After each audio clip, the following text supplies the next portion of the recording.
அனைவருக்கும் வணக்கம். 10 வருடங்களாக பல வெற்றிகரமான முறையில் நடந்து வருகின்ற ஜேஎம் மீடியா காலேஜின் சமூக சேவையின் முயற்சியின் இன்று நடைபெறவுள்ள மாணவர்களுக்கான கருத்தரங்கும் ஓர் இனிய முயற்சியாகும்.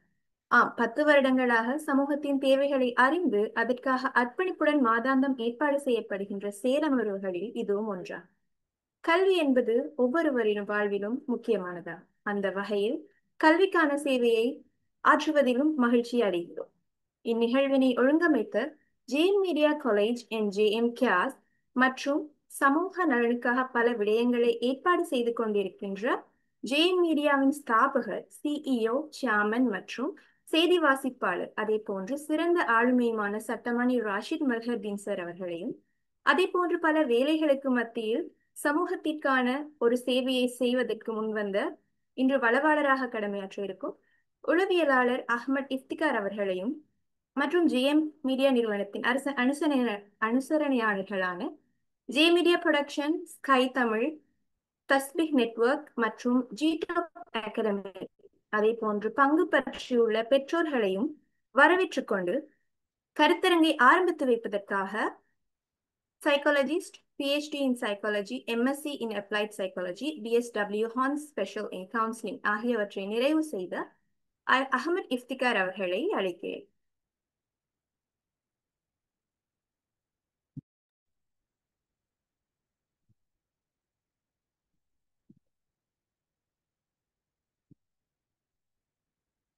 அன்பார்ந்த பெற்றோர்களே, அஸ்ஸலாமு அலைக்கும் வரஹ்மத்துல்லாஹி வபரகாத்துஹு. வணக்கம்.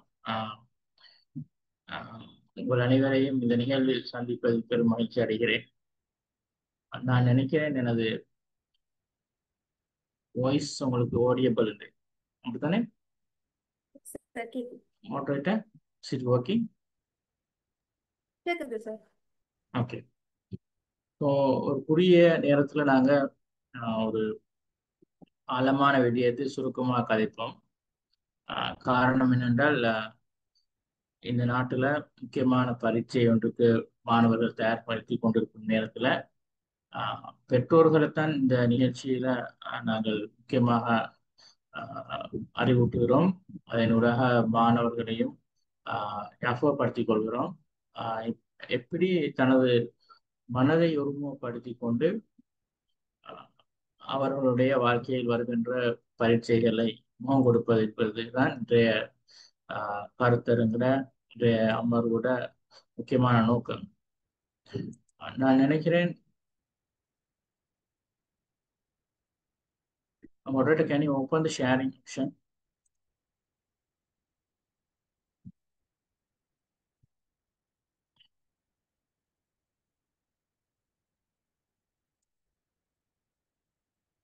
Can you open the sharing option?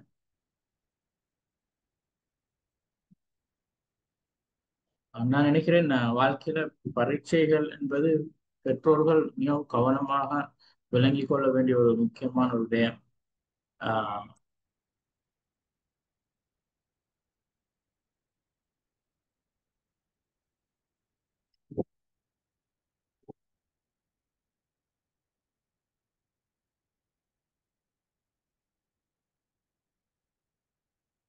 Okay, நான் நினைக்கிறேன் இந்த ஸ்க்ரீன் உங்களுக்கு பார்க்கலாம்.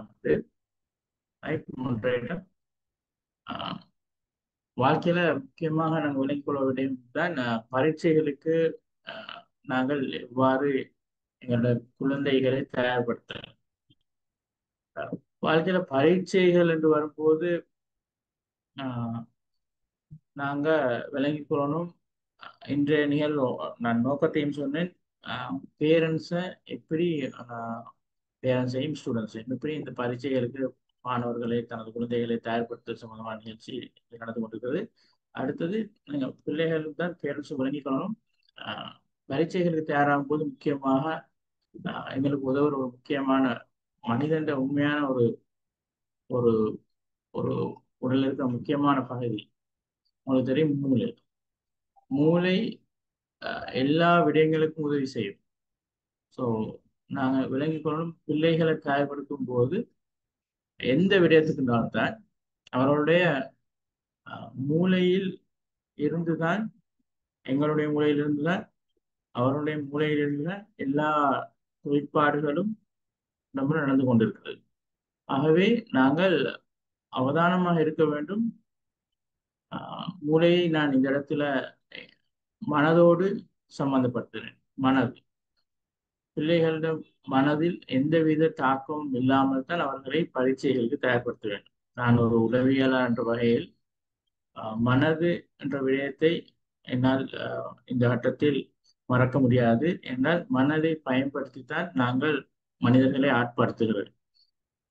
அது எந்த விடயம் அந்த வாழ்க்கையில் ஒவ்வொரு கட்டத்திலையும் நாங்கள் மனதை பாதுகாத்துக் கொள்ள வேண்டும். மனது எங்க இருக்கிறது என்று கேட்டால் விஞ்ஞானம் மூளையைத்தான் தொடர்புபடுத்துகிறது. ஆகவே பிள்ளைகளும் தான் பெற்றோரும் தான் இந்த பரீட்சைக்கு தயார்படுத்துறதுக்கும் நாங்கள் முக்கியமாக எங்களது மனதை பாதிக்க கூடாது. எந்த எந்த ஒரு நடவடிக்கையும் மனதை பாதிக்கக்கூடாது என்பதை ஞாபகப்படுத்திக் கொள்ள வேண்டும். பிள்ளைகள் நீங்க விளங்கிக் கொள்ளணும். மாணவர்கள் தான் பெற்றோரும் தான். You Khan stop exams. அதாவது பரீட்சைகளை நமது வாழ்க்கையிலிருந்து தவிர்க்க முடியாது. நீங்கள் இந்த உலகத்தில் பிறந்தால் இறக்கும் வரைக்கும் உங்களுக்கு பரீட்சைகள் வாழ்க்கையில் வந்து கொண்டேதான் இருக்கும். வாழ்க்கையில் முன்னேற வேண்டும் என்றால், வாழ்க்கையில் ஒரு படி தன்னை உயர்த்தி கொள்ள வேண்டும் என்றால், வாழ்க்கையில் மனிதனாக வேண்டும் என்றால் நீங்கள் எக்ஸாம் ஃபேஸ் பண்ணித்தான். எந்த ஒரு பிள்ளை ஒரு மனிதன் இந்த உலகத்தில் பிறந்தாலும் அவர் எக்ஸாமை ஃபேஸ் பண்ணாம தன்னோட வாழ்க்கையை முன்னுக்கு கொண்டு போக முடியாது. நான் சொல்வது நல்லா விளங்குன்னு நினைக்கிறேன். You Khan stop exams. எக்ஸாம்ஸை நீங்க தவிர்க்கவே முடியாது. அப்ப பிள்ளைகளுக்கு நாங்கள் எக்ஸாம் என்ற விடயத்தை ஒரு சாதாரணமாக வாழ்க்கையில முன் விளக்கம் எடுத்து வச்சிருக்கோம். எக்ஸாமை ஒரு பெரிய ஒரு ஆபத்தான இல்லாட்டி பெரிய ஒரு சேலஞ்ச் ஆன ஒரு விடயமாக நாங்கள் அவர்களுக்கு சின்ன வயதிலிருந்து காட்டி கொடுக்க கூடாது. எக்ஸாம் என்றால் தன் லைஃப்ல வருகின்ற ஒரு ஈவெண்ட், ஒரு நிகழ்வாக அவர்களுக்கு அறிமுகப்படுத்துவது நல்லதுன்னு நான் நினைக்கிறேன். ஸோ நான் அடுத்த படியாக நான் உங்களுக்கு சொல்ல போற முக்கியமான பரீட்சைகளுக்கு நாங்கள் பிள்ளைகளை தயார் செய்யும் போது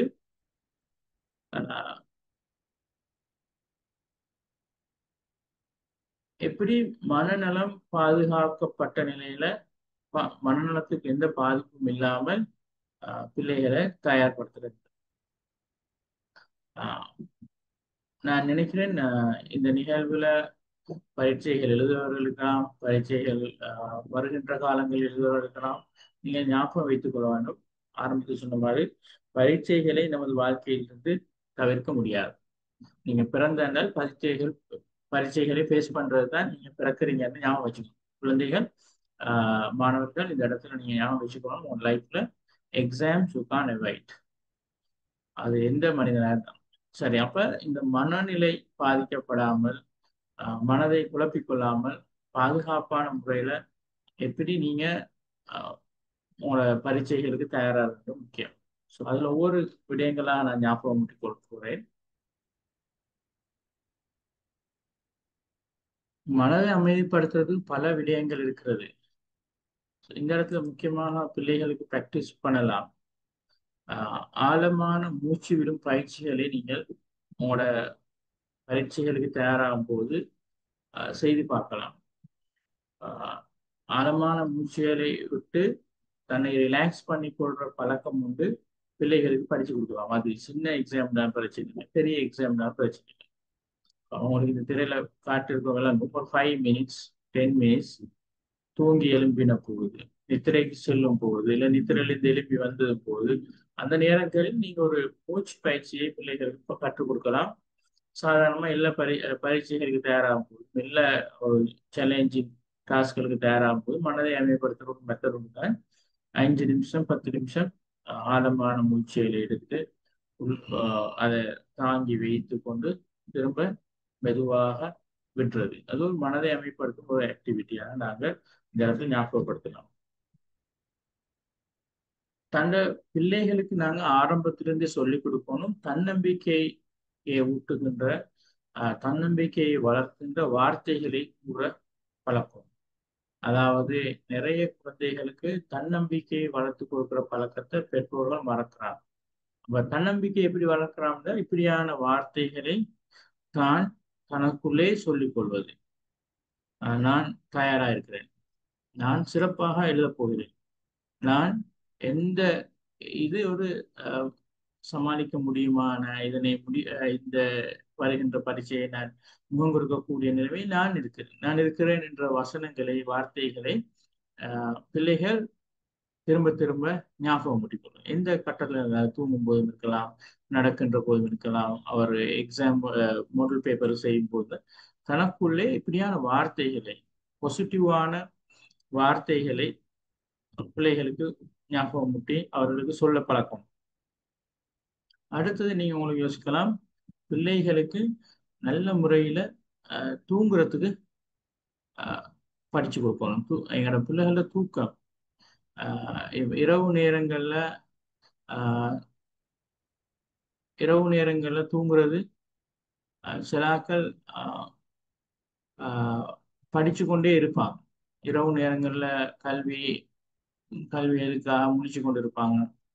அதாவது நீங்கள் இரவு நேரத்தை ஏர்லியாக முடித்துக்கொண்டு அவசரமாக படுக்கைக்கு சொல்வது முக்கியமான ஒரு விடயம். தேர்வுக்கு நீங்க படிக்கிறத பத்தி நான் படிக்க எப்ப நிப்பாட்டணும்ன்றது இல்லை. இந்த இடத்துல முக்கியமாக சொல்ல வர நன்றாக நீங்க தூங்கணும்.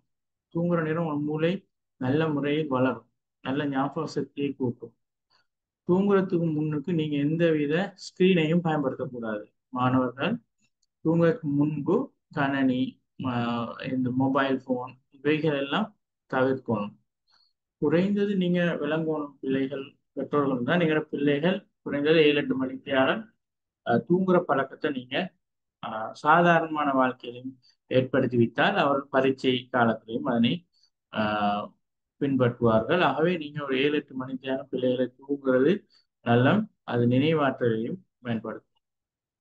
அப்படி போன பிள்ளைகளை நீங்க விளங்கணும், அவங்களோட பிரெயினுக்கு உச்சம் ஊட்டச்சத்துக்களை தார உணவுகளை சாப்பிடுற பழக்கம் உங்கள்கிட்ட இருக்கணும். பரீட்சை காலங்கள் மாத்திரமில்லை, வலிமையான பிள்ளைகளுக்கு நீங்கள் ஊட்டச்சத்தில் உள்ள உணவுகளை நீங்கள் கொடுக்கணும். இரவு நேரங்களில் நீங்க இலகுவான சாப்பாடுகளை சாப்பிடுறது நல்லது. காரணம், இந்த காரமான சாப்பாடுகள், அடுத்தது அதிக எண்ணெய் உள்ள சாப்பாடுகளை இரவுக்கு சாப்பிட்டால் நீங்க காலையில் எழும்பும்போது மிக கஷ்டப்படுவீங்க பிள்ளைகள். ஆகவே நீங்க காலை நேரத்திலையும் ஒரு சிறந்த ஒரு நல்ல ஒரு சத்துள்ள ஒரு சாப்பாடு ஒன்று சாப்பிட்டு காலையில் உங்களை பரீட்சைக்காக தயார்படுத்தி கொள்ளலாம். அதாவது மூளைக்கு விட்டமின்ஸ், புரோட்டீன்ஸ் எல்லாம் சமமான அளவுல கிடைக்கணும். பிள்ளைகளுக்கு அந்த மூளைக்கு தேவையான ஊட்டச்சத்து கிடைச்சாதான் அவங்க சிந்திக்கக்கூடிய, ஞாபக சக்தியை கூட்டிக் கொள்ளக்கூடிய, கிரிட்டிக்கல் திங்கிங், அதாவது நல்ல முறையில யோசிச்சு ஒரு நல்ல முறையில் ஆழமாக ப்ராப்ளம்களை சால்வ் பண்றதுக்கு உதவுகின்ற ஒரு முக்கியமான இதுதான் இந்த தூக்கமும் சாப்பாடு. சரியான பெற்றோர்களே, அடுத்து நீங்க விளங்கணும், நல்லா தண்ணி குடிக்கிற பழக்கம் உங்களுக்கு இருக்கணும், பிள்ளைகளுக்கும் நீங்க பழக்கணும். அடுத்தது உங்களோட தண்ணி குடிக்கிற பழக்கம் எப்பயுமே உங்களோட மூளையை எனர்ஜி பண்ணி வச்சுக்கணும். மிச்சம் கஷ்டமான நேரங்கள்லையும் நீங்க தொடர்ந்து தண்ணி குடிக்கிற மட்டும் நல்ல, அதே இந்த பழக்கங்கள் சாதாரணமாக எங்களுடைய வாழ்க்கையில் இருக்கணும். ஆனால் பரீட்சைகளுக்கு தயாராகிறதும் தொடர்ந்து அண்மைத்துள்ள பரீட்சைகளுக்கும் இந்த டெக்னிக்ஸை பயன்படுத்தலாம். இந்த கோபி, அதாவது காஃபி, அந்த எனர்ஜி ட்ரிங்க்ஸ் அதுகளெல்லாம் தவிர்க்க பிள்ளைகள். பாசிட்டிவ் எண்ணங்களை வளர்த்துக்கணும். ஆரம்பத்தில் சொன்ன மாதிரி நான் எல்லாம் மறந்து விடுவேனோ, நெகட்டிவான எண்ணங்களுக்கு போகாம நான் நன்றாக படித்திருக்கிறேன், எனக்கு நினைவு வரும், எனக்கு முடியும், என்னால் முடியும் என்ற வார்த்தைகளை நீங்க எனக்கு ஞாபகப்படுத்திக் கொள்ளணும். அடுத்தது இப்ப பரீட்சை அன்மித்த நேரங்கள்ல பெற்றோர்கள் விளங்கிக் கொள்ளணும். அந்த ரிவிஷன்களை நீங்க அவசரப்படுத்தி பெரிய பெரிய விஷயங்கள் எடுத்துக்கொண்டு செய்யறதில்ல. சுருக்கமான மீள்பார்வைகள் மட்டும்தான் நீங்க செய்யணும். சுருக்கமான மேலோட்டமான ரிவிஷன்களை செய்யற பழக்கம் தான் உங்கள்கிட்ட இருக்க வேண்டும்.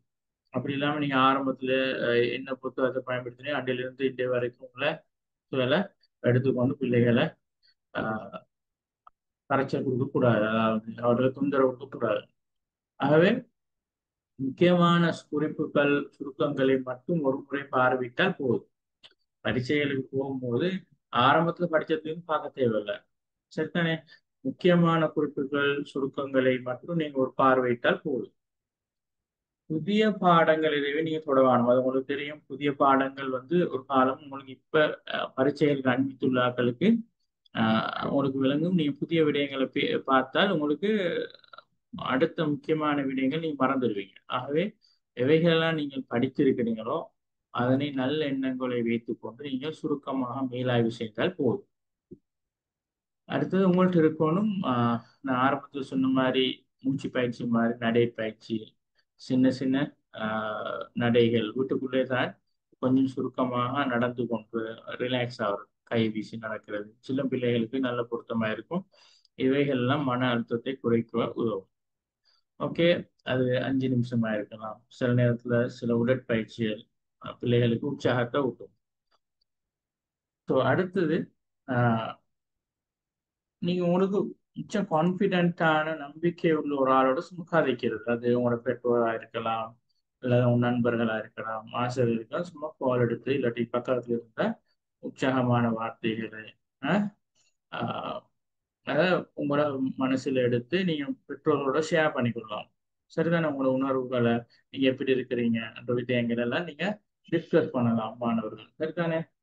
இப்ப நான் ஒரு கொமனான முறையில தான் உங்களோட நான் கழிச்சிட்டு இருக்கிறேன். அடுத்தது பாருங்க, நீங்க கட்டாயம் விஷுவலைஸ் பண்ற பழக்கம் இருக்கும். உங்களோட வெற்றியை நீங்க கற்பனை செய்யற சக்தியை உங்களுக்கு இருக்கணும். உதாரணமாக கண்ணுக்குள்ள நீங்க அதனை எப்படி எப்படி நீங்க கற்பனை எக்ஸாமுக்கு போறீங்க, ஆஹ் ஹோலுக்குள்ள போய் அழகா இருந்து அந்த விஷுவலைஸ் பண்றது, நீங்க எப்படி ஃபோக்கஸ் பண்ணி ஒர்க் பண்றது, வினாத்தாள எப்படி நீங்க பாக்குறது, அதாவது உங்களுக்கு வீட்டில இருந்தே உங்களுக்கு கற்பனை செஞ்சு பார்க்கலாம்.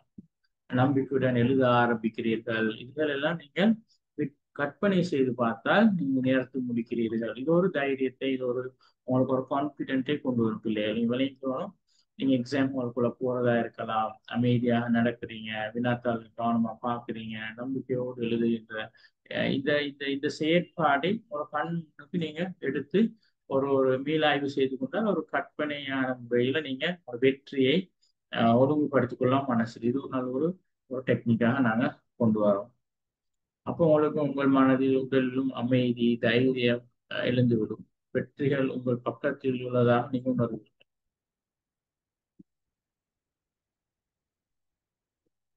ஆகவே அடுத்த கட்டமாக பார்க்கணும், எக்ஸாம்பிளுக்கு உங்களோட பிள்ளைகளை எப்படி மனதளவுல உற்சாகப்படுத்தி அவளை அதிகரிக்க வைக்கிறது, அவன மன தைரியத்தை கூட்டுறது. இது பெற்றோர்களுக்கு முக்கியமான பகுதி. கொஞ்சம் சுருக்கமாக பார்க்கணும். நீங்க விளங்கிக்கணும், அமைதியாக பிள்ளைகளுக்கு பேச பழகணும். இது வந்து வளமையா நாங்க சொல்ற விஷயம்தான். எக்ஸாம்களுக்கு ரெடியா இருக்கும் போது நீங்க அவர்களை அவசரப்படுத்தி சத்தம் போட்டு கத்தி அப்படி அதாவது அவரை பயன்படுத்துற மாதிரி இல்லாம அழகாக நீங்க பேசுகின்ற பழக்கம் உங்களோட பெற்றோர்கிட்ட இருக்கணும். அப்படி இல்லாட்டி ஆஹ் கொஞ்சம் அமைதியா கேட்கணும். இப்படித்தான் உன் மனநிலை என்று அமைதியாக நீங்க கேளுங்க. உதாரணமாக எப்படி இருக்கிறீங்க, நீங்க ஓகேயா, இது விஷயங்கள் நீங்க அமைதியாக பேசணும். இப்ப பிள்ளைகளை திருத்தி கொண்டு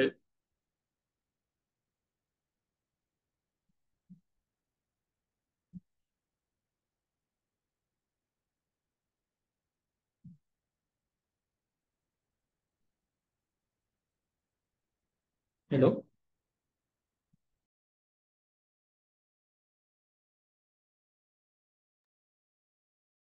இப்ப பிள்ளைகளை திருத்தாம அதிகமாக அட்வைஸ் பண்றதை நிப்பாட்டிட்டு நீங்க பிள்ளைகளோடு அமைதியாக பேசுகின்ற பேரண்ட்ஸாக நீங்க மாறணும். சரிதானே? ஏனென்றால் நீங்க நம்பிக்கையை ஊட்டணும். அச்சம் இல்லை, நீங்க பயப்பட வேணாம், நீங்க நல்லா படிச்சிருக்கிறீங்க, அதுதான் முக்கியம். இப்படியான நல்ல உற்சாகமூட்டுகின்ற வார்த்தைகளை பேசுகின்ற பெற்றோர்களா நீங்க மாறணும். அப்படி இல்லாம நெகட்டிவான வசனங்கள் போதா, இன்னும் படிச்சுக்கிற சரி வராது, இப்படியான நெகட்டிவான வார்த்தைகளை நீங்க பயன்படுத்தவான பெற்றோர்கள் நீங்க அமைதியாக இருந்து அவர்களை மெதுவான மீளாய்வுகளை செய்வதற்கு நீங்க ஹெல்ப் பண்ணணும். நல்ல வார்த்தைகள் பேசணும். ஆஹ் இன்னும் கொஞ்சம் படிங்க, பிள்ளை பிள்ளை செய்யாது, இப்படியும் தேவையில்லாத விஷயங்களை நீங்க ஆஹ் பேசாம நீ நன்றாக படித்திருக்கிறாய், பாசிட்டிவான வசனங்களை நீ பேசுகின்ற பழக்கம் உங்கள்கிட்ட வரும். நான் உண்மை நம்புகிறேன். ஆஹ் எனக்கு தெரியும் நீ சிறந்த முயற்சி செஞ்சிருக்கிறாய், அதாவது உன்னால முடியும் என்ற வசனங்களை பெற்றோர்கள் நீ பேசிக்கொண்டே இருக்கும். அவங்களோட அவங்களோட மனதை அமைதிப்படுத்துகின்ற பொறுப்பு பெற்றோர்களுக்கு இருக்கிறது. கட்டாயமா நீங்க தான் அவங்களுக்கு ஆஹ் ஆஹ் அவங்களோட மனதை அமைதிப்படுத்துன்றதுக்கு உதவும். ஆழமான மூச்சு பயிற்சி நான் ஆரம்பித்து சொன்ன மாதிரி, அடுத்தது நடைப்பயிற்சிகளை அவங்களோட இருந்து செய்யறது. ஆஹ் கடைசியில நீங்க போய் இறுதி நேர அவங்க கடைசிக்கு போய் புக்குகளை பிரட்டி கொண்டு படிங்க படிங்கன்னு அழுத்தம் செய்கின்ற பெற்றோர்களாக இருக்கக்கூடாது. சரிதானே? நான் ஆரம்பத்தில் சொன்ன விடயம் தான், மீளாய்வுக்கும் நீங்க அவங்கள உதவி செய்யணும். இலகுவான மீளாய்வு. அவர் விரும்பினால் படிக்க விடணும், விரும்பினால் சுருக்க குறிப்புகளை கேட்டு வினாக்களை செய்வதில் அது கொஞ்சம் ஹெல்ப் பண்றது. அவங்களோட விருப்பம் இல்லாம புதிய பாடங்களை தொடங்குறது, புதிய விஷயங்களை கதைக்கிறது, அஹ் ஆஹ் அவங்களுக்கு படிக்கிற நேரம் ஒரு படிப்பு ஒரு இனிமையாக இருக்கும். அப்படி இல்லாட்டி அது ஒரு கசப்பான ஒரு டயர்டான அது அவனுக்கு விருப்பம் இல்லாத ஒரு ஆக்டிவிட்டியாக நீங்க படிப்பை மாத்திடவான பெற்றோர்கள். இது உங்களோட கையில தான் இருக்கிறது. அதை ஆரம்பத்தில் சொன்ன மாதிரி நீங்க அவங்களுக்கு நல்லா தூக்கத்தை கொடுக்கறது, நேரத்துக்கு தூக்க சொல்றது, இப்படியான விடயங்கள், பரீட்சைகள் அண்மித்துள்ளாக்களும் இந்த விடயங்களை நீங்க கவனமாக இருந்து நீங்க பெற்றோர் செயற்பட வேண்டும். அஹ் நான் ஆரம்பத்துல மாணவர்களுக்கு சொன்ன மாதிரி மொபைல் போன், நீங்களும் மொபைல் போன் பார்க்கறத குறைச்சி கொண்டு மாணவர்களையும் நீங்க இப்படியான மொபைல் திரைகள்ல நீங்க போட்டால் உங்களோட பிரைன் டயர்ட் ஆகும். பிரைன் டயர்ட் ஆகினால் நீங்க காலையில் எழுப்பும்போது உங்களுக்கு ஒரு டயர்ட் வந்து வரும். அந்த டயர்டால உங்களோட எக்ஸாம் பாதிப்பு வரும். ஆகவேதான் மொபைல் பாவனை, ஸ்கிரீன் பார்க்கறது, ஸ்மார்ட் வாட்சுகள் இருந்தால் அவைகளை பாவனையிலிருந்து தவிர்த்துக் கொள்ளும். மூளையை நான் ஆரம்பத்துல காட்டினேன், காரணம் மூளையூடாகத்தான் இந்த வேலையை நீங்க செய்ய போறீங்க. சும்மா வெறுமனே கையால தூக்கி வைத்துட்டு வர்றது ஒரு வேலை இல்லை, மூளையை பயன்படுத்தி நீங்க செய்கின்ற வேலை. உங்களோட நினைவாற்றலுக்கு தூக்கம் கட்டாயம் தேவை. பெற்றோர்கள் நீங்க இதை ஞாபகப்படுத்துங்க, அவளை நல்லா தூக்கமாக்குங்க. அதே நேரம் காலையில மறுநாள் காலையை நீங்க அதிகமாக அவர்களுக்கு ஹெல்ப் பண்ணுங்க. காலை நேரத்தை சீராக திட்டமிடுறது. அடுத்த நாள் காலையில எப்படி நீங்க ஹெல்தியான ஒரு ரொட்டீனுக்கு நீங்க போறன்றது முக்கியம்.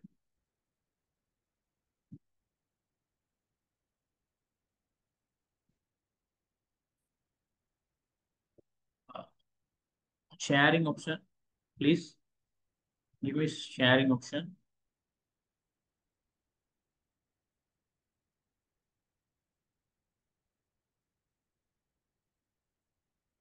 Please give me sharing option. Moderator.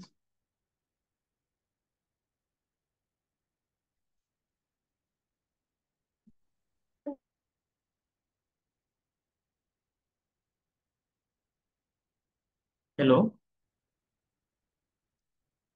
Sharing option. கொடுத்திக்கு சார். ஓகே. அடுத்த நாள் காலையில நீங்க எப்படி பிள்ளைகளை தயார்படுத்துறது? நான் ஆரம்பத்தில் சொன்ன மாதிரி காலையில நல்ல சாப்பாடு நீங்க அரேஞ்ச் பண்ணி கொடுக்கணும்.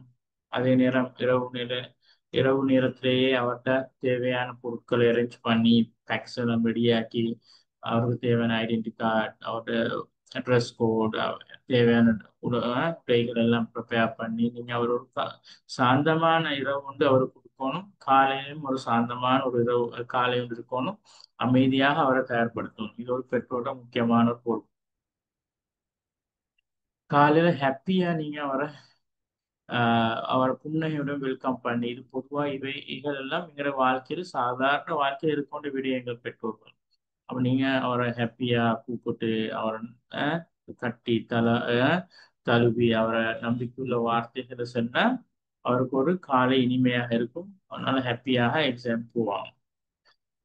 ஆஹ் நீங்களும் சப்போர்ட் பண்ற, நீங்களும் அமைதியா இருக்கணும். நீங்க டென்ஷன் ஆகி நீங்க அவங்கள டென்ஷன் ஆக்குற பேரண்ட்ஸா இருக்கப்படாது. உங்களோட சப்போர்ட் அவங்களுக்கு தேவை. ஆகவே நீங்க டென்ஷன் ஆகிக்கொள்ள வேணாம். பெற்றோர்கள் தான் இந்த விடயத்துல கவனமா இருக்கணும். நீங்க அமைதி இல்லாட்டி அந்த இடத்துல ஒரு வேலையும் செய்யல. பெற்றோர்கள் டென்ஷன் ஆகுது. அவர்களுக்கு தான் பொதுவாக அவர்கள் தான் அவங்க எக்ஸாம் மாதிரி தயாராகும். ஆனால் சொல்லுவாங்க சில பரீட்சைகள் பெற்றோர்கள் என்று, சில பரீட்சைகள் மாணவர்கள் என்று, சில பரீட்சைகள் ஆசிரியர் என்று. எது எப்படியா இருந்தாலும் பெற்றோர்களுக்கு ஒரு பொறுப்பு இருக்கு. தன்னோட குழந்தைகளை நீங்க ஒரு அமைதியான முறையில கையாளுறது, அவர்கள் உணர்வுகளை மதித்து அவரோட விருப்பு வெறுப்புகளை மதித்து நீங்க நடந்து கொள்ளணும். அவசரப்பட்டு கொண்டு ஆத்திரப்பட்டு அவங்களோட உங்களோட ஆதங்கங்களை வெளிக்காட்டி கொண்டு பரீட்சைக்கு அவர்களை தயார்படுத்த வரணும். அடுத்தது முடிச்சு வந்த பிறகும் நீங்க அவர்களை ஆஹ் அன்றாட வேலைகள் இணைத்துக் கொள்றதை ஒழிய எக்ஸாமை பத்தி டிஸ்கஸ் பண்ற அந்த மாதிரியான விடயங்களை நீங்க தவிர்த்துக் கொள்ளணும். ஆஹ் நீங்க அதற்கு பதிலாக மிக நன்றாக முயற்சி செய்தாய், பாராட்டுங்கள் என்ற வார்த்தைகளை பயன்படுத்தி நம்பிக்கையை ஊட்டலாம். பிள்ளைகளுக்கு நான் ஆரம்பத்தில் சொன்ன விடயம் தான் பெற்றோர்கள் விளைவிக்கிறோம். நல்லா வாட்டர் குடிக்கிறது, தண்ணி குடிக்கிற பழக்கம், இவைகளை நீ ஞாபகப்படுத்தி நல்லெண்ணங்களை வளர்க்கிற பெற்றோர்களும் நீங்க சொல்றேன். அடுத்தது, எப்படி நீங்க ஒரு எக்ஸாமுக்கு ப்ரிப்பேர் ஆகும் போது பிள்ளைகள் நிச்சயமாக நீங்க விளைவிக்கிறோம். எப்படி உங்களோட எக்ஸாம் டேயை நீங்க எப்படி அமைதியாக அமைத்துக் கொள்றது, தேர்வின் நாள் அதாவது உங்களோட எக்ஸாம் டே எப்படி நீங்க பீஸ்ஃபுல்லாக வைத்துக் கொள்றது. பாருங்க, ஆஹ் உங்களுக்கு ஒரு எக்ஸாம் ஹோலுக்குள்ள போகும்போது அவங்களோட ப்ரீத்திங்கை நீங்க நிதானப்படுத்திக்கணும். ப்ரீத்திங்கை நிதானப்படுத்த டென்ஷன், உங்களோட மூச்சியை ஒரு ஒரு ஒரு கண்ட்ரோலுக்குள்ள நீங்க கொண்டு வந்து போகணும். அதுக்கு உங்களுக்கு வேண்ட எக்ஸாம் ஹாலுக்குள்ள போன பிறகு கொஞ்சம் உட்கார்ந்த பிறகு நீங்க ஏர்லியா எப்படி போவீங்க, 1 hour ஏர்லியா நீங்க எக்ஸாம் ஹால் ஏரியாவுக்கு போகணும். அப்போ எக்ஸாம் ஹாலுக்குள்ள நீங்க நேரத்தோட போய் உங்களோட திங்ஸ் எல்லாம் வைத்துக்கொள்ளணும். அதுக்கு ஒரு ஆழமான மூச்சு வந்து உங்களுக்கு எடுத்து விடலாம், ரிலாக்ஸ் ஆகலாம். உங்களுக்கு உங்களோட மார்க்க விடயங்கள் சம்பந்தமாக உங்களுக்கு அந்த அதில் இருக்கிற வார்த்தைகளை ஓதிக்கொள்ளலாம்.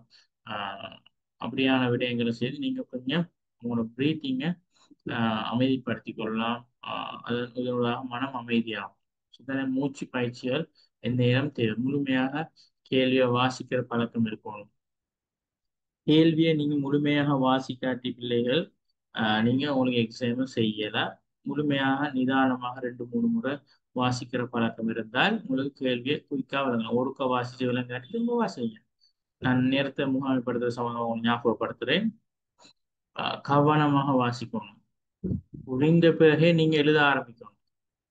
நீங்க உங்களோட கொஸ்டின் உங்களுக்கு விளங்கினது பிறகுதான் எழுத ஆரம்பிக்கணும். அதுக்கு முன்னுக்கு சில பிள்ளைகள் இருக்கிறாங்க, எழுத ஆரம்பிச்சிருவாங்க. கேள்வியை கேள்வியை அவசரமாக எழுதுறதுக்கு ஆரம்பிப்பாங்க. அதுக்கு முன்பு நீங்க கேள்வியை முழுமையாக விளங்குற பழக்கம் உங்கள்கிட்ட இருக்கணும். முழுமையாக வினா வாசிக்கிற பழக்கம் இருக்கணும். சரியா? எளிய வினாக்களுக்கு நாங்க ஃபர்ஸ்ட்டுக்கு ஆன்சர் பண்ற பழக்கம் உங்கள்கிட்ட இருக்கணும். அதுக்கு பிறகுதான் நாங்க கடினமான வினாக்களுக்கு போறோம். எளிதாக தெரிந்த வினாவை முதலில் எழுதி முடிக்கவும். சரிதானே?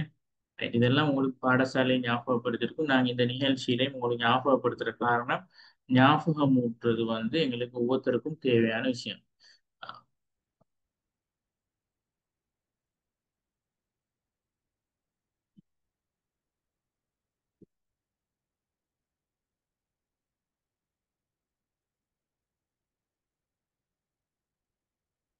Sharing option, please.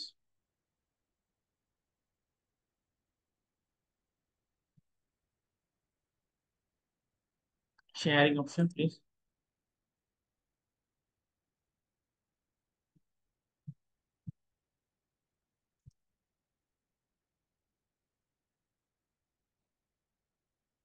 Right.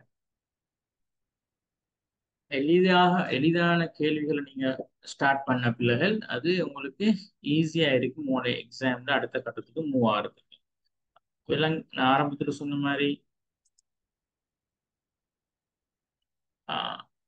நினைவுக்கு வராத கொஸ்டின்ஸ் பத்தி நீங்க அலட்டிக்கொள்வாங்க. நினைவுக்கு வராத வினாக்கள், இப்போ உதாரணமா சில கொஸ்டின்ஸுக்கு ஆன்சர் வராது. ஸோ நீங்க கொஞ்சம் டைம் கொடுத்தால் பிறகு அது உங்களுக்கு திரும்ப மீட்டி பார்க்கும்போது உங்களுக்கு அது ஞாபகம் வர சான்ஸ் இருக்கு. ஆகவே அவசரப்பட்டு கொண்டு தெரியாத விடைகளை தேடிக்கொண்டு தரமாறாம அவசரப்படாம நீங்க முடியுமான முடியுமான கேள்விகளை ஆரம்பத்துல ஸ்டார்ட் பண்ணி நீங்க அடுத்த கட்டத்துக்கு போகலாம். சரிதானே? ரைட். நான் ஆரம்பத்தில் சொன்னேன், கேள்வியை நிதானமாக வாசிக்கணும். திரும்ப நான் சொன்னேன், எளிதான கேள்விகளை ஸ்டார்ட் பண்ணி செஞ்சுட்டு போகணும். திரும்ப நினைவுக்கு வராத கேள்விகளுக்கு நீங்க டைம் கொடுக்கணும். நேரத்தை நீங்க சீராக பங்கு போட்டுக்கொள்ளணும். நேரத்தை சரியாக பங்கு போட்டுக்கொள்ளணும். எந்தெந்த கேள்விகளுக்கு எவ்வளவு நேரம் கொடுக்கணுன்றது உங்களுக்கு ஆசிரியர்கள் படிச்சு தந்திருப்பாங்க. அதுக்கேற்ற மாதிரி உங்களோட கேள்விகளை நீங்க பங்கு போட்டுக்கொண்டு நேரத்துக்கு உங்களுக்கு எக்ஸாம் ஹோல் எடுத்து பொறுத்தவரையில உங்களுக்கு எக்ஸாம் கிளாக் கொண்டு போட்டிருப்பாங்க. கடிகாரம் இருக்கும். அந்த கடிகாரத்தையும் உங்களோட மனதோட ஞாபகம் வச்சு அதை நேரத்தை கவனமாக செய்து கொள்ள வேண்டும். ஒவ்வொரு பிரிவுக்கும் எந்த நேரத்தை நீங்க பகிர்ந்து கொள்றன்ற உங்களோட கையில தான் இருக்கும். உங்களோட எக்ஸ்பீரியன்ஸை பொறுத்தவரையில ஒவ்வொரு கேள்விக்கும் நீங்க எப்படி நேரங்கள் ஒதுங்குறன்றது உங்களோட ஆசிரியர் சொன்ன மாதிரி அவசரமாக அதனை ஒழுங்குபடுத்திக் கொள்ள வேண்டும். கட்டாயம் நீங்க கடைசிக்குல நீங்க எழுதிய கேள்விகளுக்கான ஆன்சர்கள் சரியான்றது செக் பண்ணிக்கொள்ளணும். இவைகளுக்கு நீங்க டென்ஷன் ஆக தேவையில்லை. நான் ஆரம்பத்திலையும் சொன்னேன், எந்த ஒரு விஷயத்துலையும் நீங்க டென்ஷன் ஆக வேணாம். அமைதியாக இருக்கணும், அமைதியாக உங்களை தயார்படுத்திக்கணும். நான் திரும்ப இந்த இந்த கட்டங்களை கொஞ்சம் ஞாபகப்படுத்துறேன், மாணவர்களுக்கு உதவும் நினைக்கிறேன். கொஞ்சம் நீங்க ரிலாக்ஸ் ஆகுறது, மூச்சு பயிற்சி செய்யறது, மார்க்க விடயங்களை உங்களுக்கு ஞாபகப்படுத்திக் கொள்ளலாம். எக்ஸாம் ஒரு நேரத்தோடு போகலாம். மற்ற முழுமையாக கேள்விகளை வாசிக்கிற பழக்கம் இருக்கணும். அடுத்தது எளிய கேள்விகளை நீங்க எழுதி ஆரம்பிக்கணும். அடுத்தது நினைவுக்கு வராத கேள்விகளுக்கு நீங்க ஆன்சர் தேட போகிறதுல கொஞ்சம் நேரம் கொடுக்கலாம். அது திரும்ப நினைவுக்கு வர வாய்ப்பு இருக்கு. நேரத்தை ஒழுங்காக முகாமை செய்து கொள்ள வேண்டும். உங்கள் ஆசிரியர்கள் கற்றுத்தந்த விதமாக நீங்க கேள்விகளை எந்தெந்த கேள்விகளுக்கு கூட நேரம் எடுப்பது என்பதை நீங்கள் முகாமை செய்து கொள்ள வேண்டும். கடைசியில் பதில்களை சரிபார்க்க வேண்டும். தேர்வுக்கு முன்னும் பின்னும் நீங்கள் உங்கள் கட்டாயமாக உங்கள் மனதை அமைதிப்படுத்தி உங்களுடைய கடவுளை அல்லாஹ்வை ஞாபகப்படுத்துகின்ற பழக்கம் மாணவர்கள்ட்ட இருக்கணும். ஆரம்பிக்கணும்.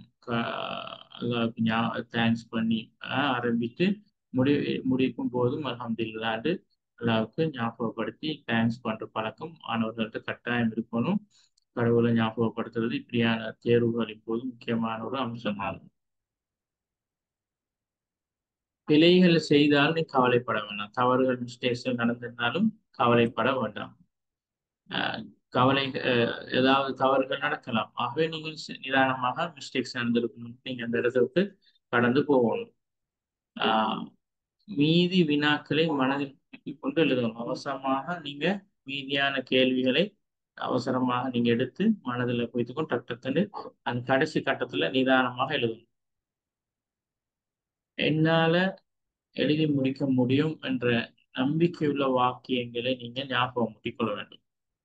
மனதிலே சொல்லிக் கொள்ளுங்கள், நான் அமைதியாக இருக்கிறேன், நன்றாக எழுதப் போகிறேன் என்ற பாசிட்டிவான நல்ல வார்த்தைகளை நீங்கள் பேச வேண்டும்.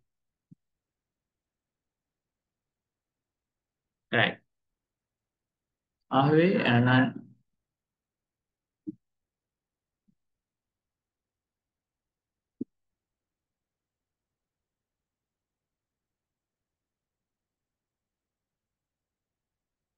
முன்னேறிங்க.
Okay.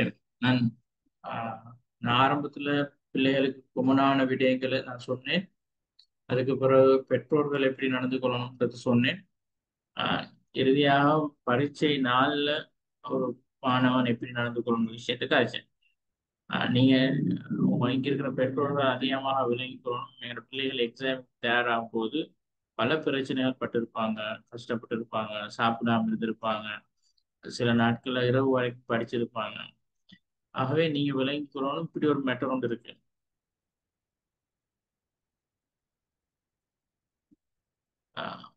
Others marks is not my business. என் பிள்ளைகளோட மனசுல நீ கட்டாயம் சொல்லிக் கொடுக்கணும். அவரோட மனசுல ஞாபகம் ஊட்டணும். அடுத்தவர்களுடைய மார்க்ஸ், அடுத்தவர்களுடைய புள்ளிகள் இஸ் நாட் மை பிஸ்னஸ். அது உங்களோட பிள்ளைகளோட பிஸ்னஸ் இல்லை. உங்களோட பிள்ளைகளுக்கு தேவையானது இல்லை. இந்த இந்த மனப்பாங்க நீங்க பிள்ளைகள்கிட்ட விட்டணும். இப்ப அண்மித்து இருக்கிற பரீட்சைகளை பொறுத்தவரை சின்ன பிள்ளைகள், அதாவது அவருடைய 10 வயசு 9 வயசில் எழுதுகின்ற ஆஹ், பரீட்சை. ஆகவே நமக்கு கவனமா இருக்கணும். அவருடைய மனசுல மற்ற மாணவர்கள் பற்றியான நல்ல எண்ணங்களை தான் ஊட்டணும். அவை நாங்கள் இறுதி கட்டத்துல நீங்க இருந்தாலும் எக்ஸாம் முடிந்து வந்ததுக்கு பிறகு இந்தபடியான சப்ஜெக்டுகள், இந்த மார்க்ஸ்கள் சம்பந்தமான சப்ஜெக்டுகள் நீங்க செய்ய யோசிக்க கூடாது. பிள்ளைகளுக்கு அப்படியான விடயங்கள் வரும்போது ஞாபகப்படுத்தணும். Others marks is not my business என்ற அந்த அந்த தீமை நீங்க உங்க பிள்ளைகளை மனசுல ஊட்டணும். நான் நினைக்கிறேன் பிள்ளைகள் ஆரம்பத்திலிருந்து நாங்கள் நிறைய விடயங்களை கதைச்சோம். பெற்றோர்களுக்கும் நான் ஞாபகமூட்டினேன் நிறைய விடயங்கள். ஆஹ் ஆகவே பரீட்சைகளுக்கு தயாராவது, பரீட்சைகளை எங்களோட வாழ்க்கையிலிருந்து ஓரமாக்க முடியாது. We can't avoid exams.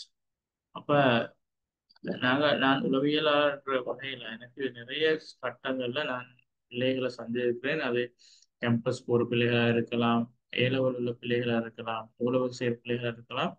இந்த எக்ஸாம் நினைக்கும் போது பெரிய ஒரு சேலஞ்சாக, கஷ்டமாகத்தான் யோசிக்கிறாங்க. ஆகவே இந்த அண்மையத்துள்ள பரீட்சையில் சிறு பிராயத்தில் உள்ள பிள்ளைகள் எழுதுறதால நீங்க அவர்களுக்கு கட்டாயம் கட்டாயம் அவர் ஒரு மனப்பாங்கு உருவாக்கணும். எக்ஸாம் என்றால் எங்களுக்கு வாழ்க்கையில தவிர்க்க முடியாது.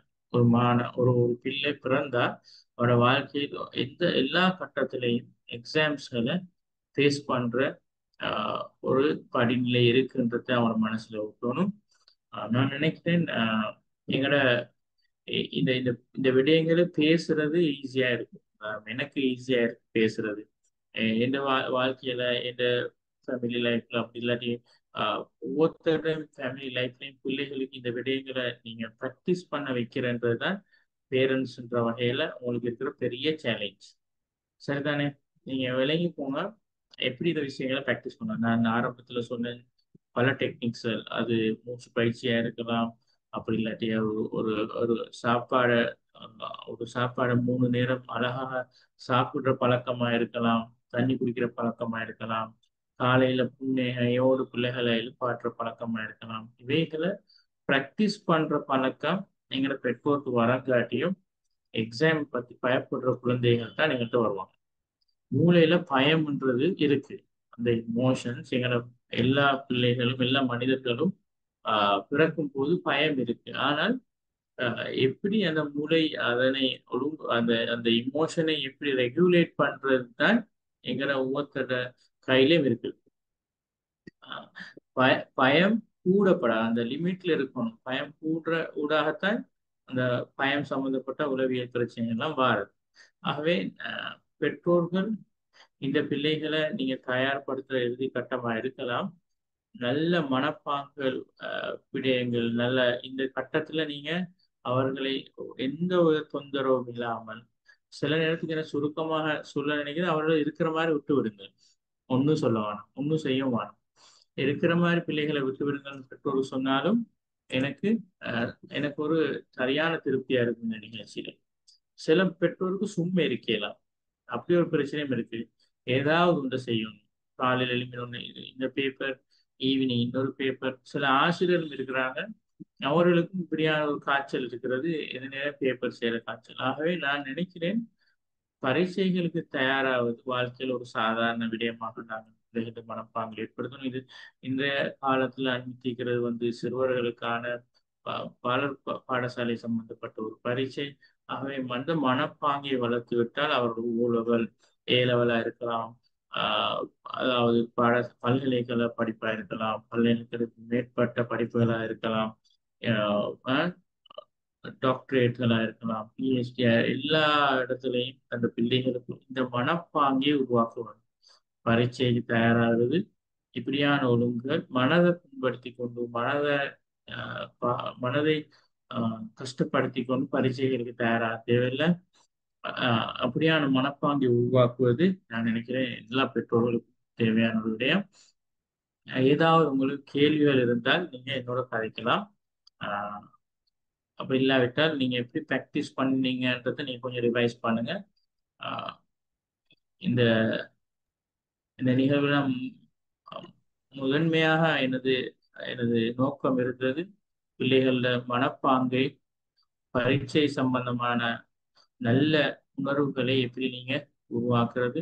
இந்த காலகட்டத்தில் அவர்களுக்கு எந்தவித தொந்தரவும் இல்லை, பரீட்சைகளை தயாராகும் போது எந்தவித தொந்தரவும் இல்லாமல் நீங்க எப்படி அவர்களை இந்த நேர காலத்தை ஆஹ் கடத்தி அவர்களுடைய அமைதியான முறை பரீட்சைக்கு அனுப்புவது என்பது சம்பந்தமாக உங்களை ஞாபகம் ஊட்டுவது தான் இந்த நிகழ்ச்சியில முக்கியமான நோக்கமா இருந்தது.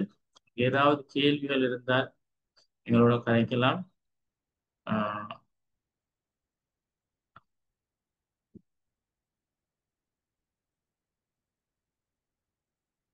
இதை ப்ராக்டிஸ் பண்றது சரியான கஷ்டம். பெற்றோர் நீங்க இந்த அண்மித்துள்ள பரீட்சையை பற்றி நீங்க யோசிக்க வேண்டாம்.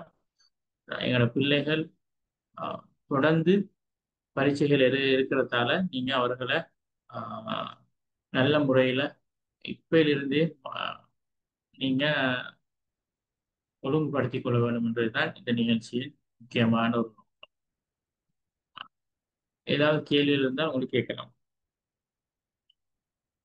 Thank you very much. நன்றிகள்.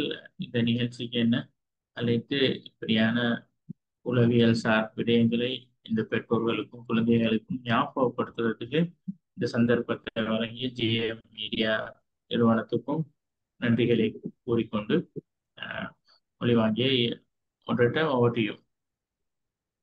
Thank you sir. சாதாரணமாக பரீட்சைகளை சாதாரணமாக கொள்ளும் மனப்பாங்குடைய பிள்ளைகளை உருவாக்க வேண்டும் அப்படிங்கிற முக்கிய கருத்தை சொல்லிட்டு சென்றவங்களுக்கு மிகவும் நன்றிகள். சரி, இந்த வகையில் நாங்க நிகழ்ச்சியில இறுதி கட்டத்தை நெருங்கி இருக்கிறோம். ஸோ இந்த வகையில நிகழ்ச்சியை வெற்றிகரமான முறையில் நடத்துவதற்கு ஒழுங்கமைத்த இந்த ஜெயின் மீடியா கல்லூரியின் ஒருங்கிணைப்பாளர்களுக்கும் இன்று மாணவர்களுக்கான கருத்தரங்கை நடத்திய உளவியலாளர் அகமது இஃப்திகார் அவர்களுக்கும், ஜேஎம் மீடியாவின் அனுசரணையாளர்களான JM media production, sky Tamil, தஸ்தி மற்றும் ஜி டாப் அகாடமி அவர்களுக்கும், அதைத் தொடர்ந்து பங்கு பற்றிய மாணவர்களுக்கும் இந்த கருத்தரங்கை வெற்றிகரமான முறையில் நடத்த வழிகாட்டிய சமூகத்தின் நலனுக்காக பல சேவைகளை அர்ப்பணிப்புடன் சேவையாற்றும் ஜேஎம் மீடியா நிறுவனத்தின் சிஇஓ, ஸ்தாபகர், செய்தி வாசிப்பாளர் மற்றும் திறமையுள்ள சட்டமானி ராஷித் மல்ஹர்தீன் அவர்களுக்கும் எல்லாம் உள்ள இறைவனுக்கும் எனது நன்றியை தெரிவித்துக் கொள்கிறேன். தொடர்ந்து எம்முடன் இணைந்து கொள்ளுங்கள். அதே போன்று பல சமூகத்துக்கு தேவையான நிகழ்ச்சிகளை வழங்க தயாராக உள்ளோம். தொடர்ந்தும் எம்முடன் இணைந்து பயணியுங்கள் என்று மீண்டும் கூறிக்கொண்டு விடை பெறுகிறேன். நன்றி. பரீட்சை எழுத உள்ள மாணவர்களுக்கு வாழ்த்துக்களை தெரிவித்துக் கொள்கிறேன். நன்றி. அஸ்ஸலாமு அலைக்கும்.